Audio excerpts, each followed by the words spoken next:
It is 2 a.m. in Washington, D.C., 8 a.m. in Berlin, and 4 on a Thursday afternoon here in Seoul. I'm Kim Hyun-ji, and this is ARIRANG, Korea's only global network.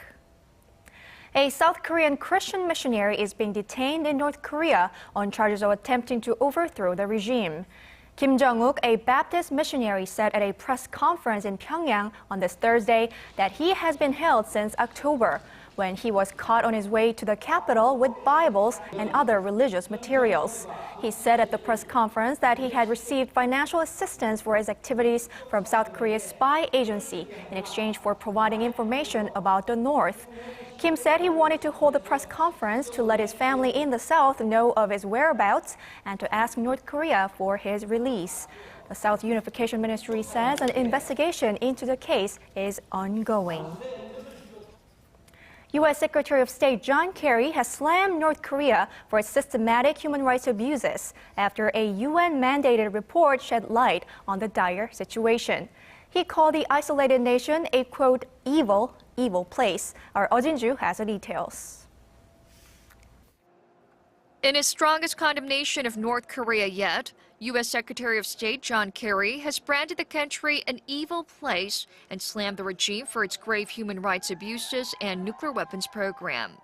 In an interview with American network MSNBC on Wednesday, Kerry said there was no doubt North Korea is one of the most closed and cruel places on earth, and there is evil taking place there that all of us should be deeply concerned about. He emphasized the need for enormous focus by the world in order to hold the regime accountable, and that every aspect of any law that can be applied should be applied. Addressing the serious human rights abuses and corruption in the North, the top U.S. diplomat pointed out that North Korea has conducted numerous executions and forced people to watch them do so. Kerry also said he had very serious discussions on North Korea's nuclear weapons program with Chinese officials during his recent trip to Beijing, and added the two countries will continue to press Pyongyang to take action. Kerry's comments come after a UN-mandated inquiry last week described systematic, widespread, and grave human rights violations taking place in North Korea. The inquiry will present its findings to the UN Human Rights Council in Geneva next month and call on the UN to refer the situation in the North to the International Criminal Court. Oh Jin-ju, ARIRANG News. President Park Geun-hye has joined the Council of Women World Leaders, a network of former and current women prime ministers and presidents. The council said Wednesday that it's happy to have President Park as one of its 48 members. The council added it hopes to promote women's leadership in conjunction with the president, noting that she has sought to eradicate violence against women and children through social policies. President Park was invited to join the council when she was inaugurated as the first female leader of Korea in February of last year. Established in 1996, the council encourages young female leaders and aims to raise issues that are important to women. Korea has posted its 24th consecutive monthly current account surplus, but the amount tightened to its smallest in almost a year in January. The Bank of Korea says the country's current account surplus stood at slightly over $3.6 billion in January, down some 40% from a month earlier due to a fall in exports and increased spending on overseas travel. The central bank said exports dropped in January because most of the country took time off over the Lunar New Year holiday. Korea's yearly surplus for 2013 clocked in at a record $70.7 billion. But the central bank expects this to drop to $55 billion this year, as the government looks to strike a better balance between domestic demand and exports. In another news, the amount of loans provided by non-bank financial institutions has been snowballing and now represents about half of the total household debt. The Bank of Korea says the amount of the loans held by second-tier financial institutions, such as life insurers and mutual savings banks, stood at $450 billion at the end of last year. It is the highest loan amount from the non-bank sector since Korea started keeping track of such data in 2002. Experts say borrowers who rely on non-bank institutions tend to have lower credit ratings, and with debt defaults and bad loans on the rise, the nation's debt problem could be compounded. Well, on this edition of Business Today, we will take a look at the specific policies the Park Geun-hye administration has developed for tackling the nation's massive household debt and boosting the sagging housing market. To do that, we will revisit President Park's 3-year economic innovation plan, which was announced in her speech to the nation, marking the 1-year anniversary of her inauguration on Tuesday. Well, joining us now in the studio is Dr. Oh Jeong-uk, professor of economics at Korea University. Well, hello, Dr. Oh. Thank you. Welcome to the program. Welcome. First off, how bad is a household debt problem in Korea, and do we still have skyrocketing house rental prices? The amount of household debt is increasing up to more than 1,000 trillion won as of the end of last year. And also, in particular, the ratio of the household debt to disposable income is increasing to more than 160%. That is much more higher than the American ones, which was the cause of the financial crisis. Therefore, Korean authority, I think this is very high, too high to the Korean economy. All right. So what specific measures did the government include in its 3-year economic innovation plan that are aimed at tackling the nation's massive household debt and also reviving the real estate market? Give us the highlights. Yeah, real estate market. In case of real estate market, also still in Korea, during the last 6 years, housing market has been stagnated so long times. Almost no transaction, almost no, even decreasing the housing price continuously. But in recently, Korean government introduced a lot of measures to activate the housing market. As a result, from the last year, from the beginning of this year, housing market is beginning to activate slightly. But on the other hand, rental system, in particular in Korea, unique rental system is a lump sum security deposit system has some problem. The amount of lump sum security deposit or the ratio of lump sum security deposit to housing price is increasing skyrocketingly. Therefore, that is the government thing we should stabilize that rental system. So how is the government going to do that? Give us the specific details of their policies. Well, in case of a housing rental system, government introduced 2 measures on supply side and the demand side. On supply side, government think now we should transform the lump sum deposit system to monthly rental system. Therefore, government is planned to provide a public rental house by 2017. Maybe I think about more than 500,000 rental houses. And also the government provided some financial incentive to private developer to develop rental houses. And also on the demand side, government is planned to provide a tax incentive for monthly rental tenant. For instance, about 10% of monthly rental will be refunded at the end of the year. And also the government also is planned to provide some financial subsidy to tenant. So with such measures on both sides, government think Korean rental market will transform from lump sum security deposit system to monthly rental system. Right. And also as for the household debt, government think Korean household debt is the structure, also the amount is too heavy and too problem. So government is planning to change the structure of the household debt from a short-term to long-term monthly installment system, which is very similar in advanced countries. And also the government is aiming at reducing interest burden of household. So recently, today, government introduced a lot of measures to reduce interest burden and also to change the structure of household debt. Wow, so the government indeed gave out some, a number of policies aimed at tackling the household debt and the real estate problem. So how would you evaluate the policies that we just discussed? Looking at the various measures which was already introduced or which was announced today, I think household debt burden will be reduced, and also the structure of household debt will be changed toward the long-term installment system, such as in advanced countries. And also in rental market, also I think with help of government measures, the rental market will be slightly improved, changed toward the monthly rental system. Okay. And the government announced that it will keep the current loan-to-value and debt-to-interest ratios, both of which are measurements of risk as is. And ultimately, they are hoping to lower the total debt service ratio, which helps determine how much debt a potential borrower is carrying, by 5 percentage points by 2017.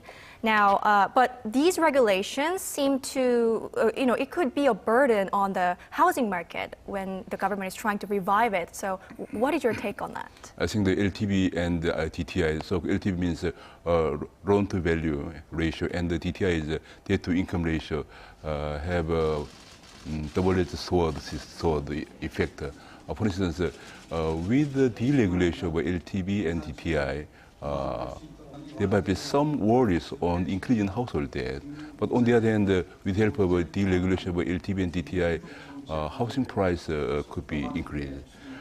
So I think, but we need, therefore, we need a very correct, very detailed simulation, which effect is larger. Due to the recent simulation studies, about 10% point increase in DTI and LTV, housing price will increase. On the other hand, household debt will not be increased so much. Therefore, I think this such current DTI and LTI ratio was introduced about 6 years ago. So I think current housing market and household debt system, that ratio is too tight, seems too tight. Therefore, I think about 10% point more deregulation could help to boost the housing market, and also which will not increase much household debt. All right. Starting last year, the government announced a series of measures to boost the housing market, and critics have said the government's policies encourage people to take out loans to buy houses. So where does the government stand on this now? Well, I think that is, seems correct, but I think in particular to young generation, having insufficient savings enough to buy their house by their own money, there is no choice but government to provide a financial supply to them. Therefore, I think in order for young generation to buy their homes, there must be some financial supply to them.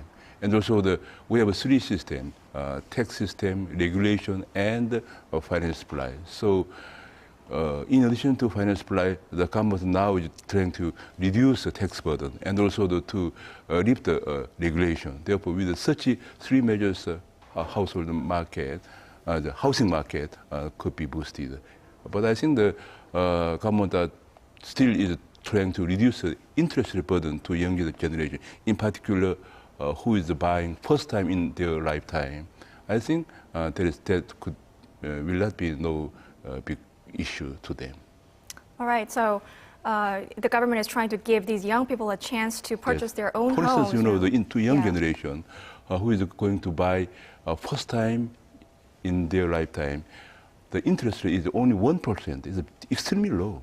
Therefore, I think there might be not burden to them. But this is not going to cause another household debt problem?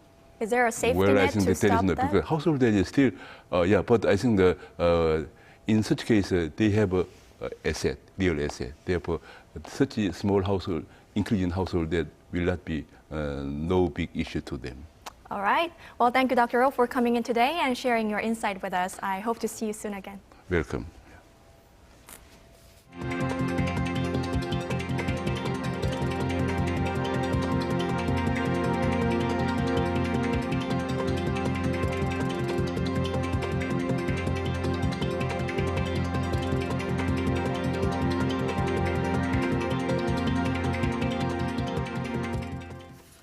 Korea's Supreme Court on Thursday upheld a 4-year prison term for Choi Tae-won, the head of SK Group, for embezzling company funds. Choi was convicted of embezzling some $43 million from 2 SK Group subsidiaries to make personal investments in stock futures and options in 2008. His younger brother, Choi Jae-won, was sentenced to 3 years and 6 months behind bars for collusion. SK is the country's 3rd largest conglomerate and has more than 90 affiliates. Disgraced stem cell researcher Hwang Woo-seok has been sentenced to 1 year and 6 months in prison and 2 years of probation for embezzling state and private funds and buying human eggs. The Supreme Court issued the verdict Thursday, which comes 8 years after he admitted to faking his research. The ousted Seoul National University professor was indicted in 2006 on charges of fabricating the results of his human stem cell research and embezzling nearly $2 million in research funds from the government and 2 domestic companies, SK Group and Jeong-uk.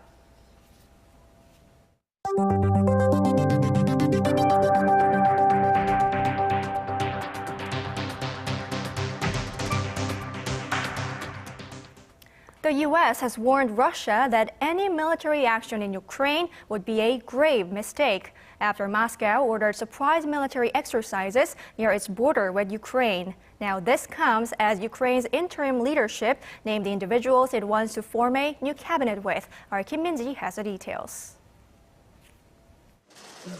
The United States is stepping up the pressure on Russia not to intervene in Ukraine. U.S. Secretary of State John Kerry on Wednesday warned Moscow that any kind of military intervention that violates Ukraine's territorial integrity would be a grave mistake. This came after Russia ordered surprise military exercises near the Ukrainian border. Although the war games are said to be nothing unusual, the timing raises suspicion of a possible military intervention in Ukraine. Russia's defense ministry said, however, the exercises were to check combat readiness of armed forces and have nothing to do with Ukraine's internal affairs. In the meantime, Ukraine is in the midst of a shaky transition. The interim leadership announced Wednesday its lineup for a new cabinet following the ousting of President Viktor Yanukovych last week. The Maidan Council, Kiev's main protest camp, proposed Arseniy Yatsenuk, a former economy minister, as prime minister, and Alexander Shlapak, former deputy head of the central bank, as finance minister. The full list of proposed leaders will be presented to Parliament on Thursday for approval. If confirmed, officials will likely seek aid from Western powers to stave off default, as Russia is expected to back away from a $15 billion bailout program it offered Yanukovych. The U.S. said it was considering loan guarantees and additional funding to assist Ukraine. Earlier Wednesday, pro-Ukraine and pro-Russia protesters clashed in the capital of Ukraine's Crimea region, where the majority of people are ethnic Russians, leaving 1 person dead and many others injured. Yanukovych fled Kiev last Friday after days of violence. The new government wants him tried at the International Criminal Court for ordering the killing of scores of anti-government protesters. Kim Min-ji, ARIRANG News. Global sales of environmentally friendly cars hit a record high last year thanks to the increasing popularity of electric vehicles. The Korea Automotive Research Institute says almost 1.7 million eco-friendly cars were sold worldwide in 2013, up some 7.5% from the previous year. Sales of electric cars surged more than 110% to 95,000 units, double the number of units compared to 2012. Plug-in hybrid vehicles, a combination of hybrid and electric, also saw an increase of 18% on year to 52,000 units. Toyota, with its Prius hybrid, continues to be the market leader in the eco-friendly vehicle market. From electricity storage to smarter drugs, some of the latest technological innovations revealed by the World Economic Forum in Davos have the potential to change your life. Our Kim Ji-yeon gives us a rundown of the list. The World Economic Forum on Wednesday named the top 10 emerging technologies of 2014 that could reshape the future, as compiled with input from experts and industry leaders. First up, body-adapted wearable electronics that give users real-time feedback about their health. Next is nanostructured carbon composites. Products made from this material, such as cars, can be up to 40% lighter than previous models, but are stronger and easier to recycle, offering huge energy savings. Third on the list is mining metals from desalination brine. This is a new chemical process that allows for the mining of metals from wastewater on a large scale at a low cost. Next up, grid-scale electricity storage. This allows surplus energy from renewable sources such as the sun and wind to be saved. Nanowire lithium-ion batteries offer a longer lifespan, charge more quickly, and hold more power than existing ones. Another innovation is screenless display in which a 3D image is projected into space. Human microbiome technology is seen as an important source of treatment for serious illnesses and improving health. RNA-based drugs could help find new treatments for cancer and other infectious diseases. The quantified self is also on the list. This uses data and specialized algorithms to gather information about people and their behavior. It has applications in medical diagnosis and urban planning. Last but not least, brain-computer interfaces could eventually make it possible for people with disabilities to operate wheelchairs using only their thoughts. These potential breakthroughs may be amazing, but the chair of the Global Agenda Council on Emerging Technologies, Nuver says there's more work to be done before the gains are realized, including putting the right regulatory frameworks in place and fostering strategic alliances among innovators and market leaders. Kim Ji-yeon, ARIRANG News. Southern California is home to the largest community of Koreans outside of Korea. Well, one of the best-known Korean Americans in the state is best-selling author and artist Haley Lee. And our Hwang Ji-hye, currently in Los Angeles, had a chance to talk with her about her bicultural heritage and her work as an artist. Born in Seoul, Haley Lee was only 4 years old when her family moved to Montreal, Canada in 1968. After a year, the family settled in Los Angeles, and since then, her journey in search of her roots started.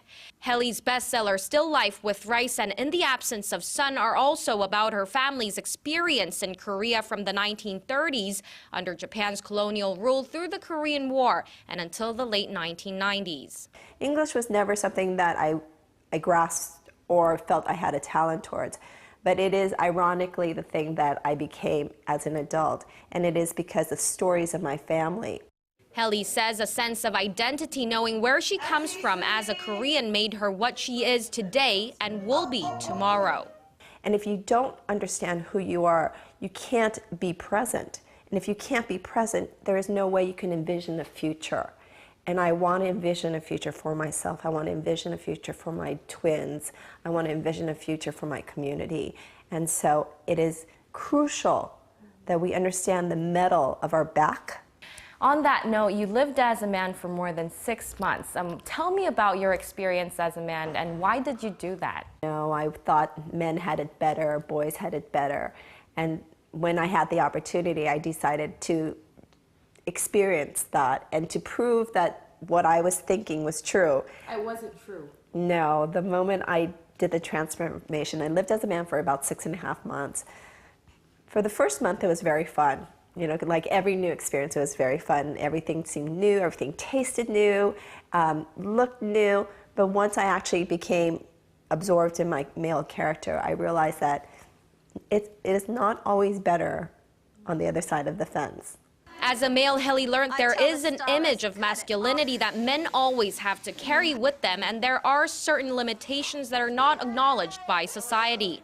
Drawing on her experiences, Haley performed a one-woman show in Hollywood that was so successful that it ran for 6 months instead of the 4-week run she had originally planned. Haley now hopes to contribute more to society by sharing her experiences. I've done everything that I've wanted to for my career, for my job, before I became a mother and a wife. And so for the next 20, 30 years, I just want to be a humanitarian. You know, I want to be a great mother. I want to be a great wife. I want to be an excellent daughter. I want to set a better world, at least in my community here, for my children. 황지혜, 아리랑 뉴스, Los Angeles. Here now is a look at the weather conditions in Korea and around the world.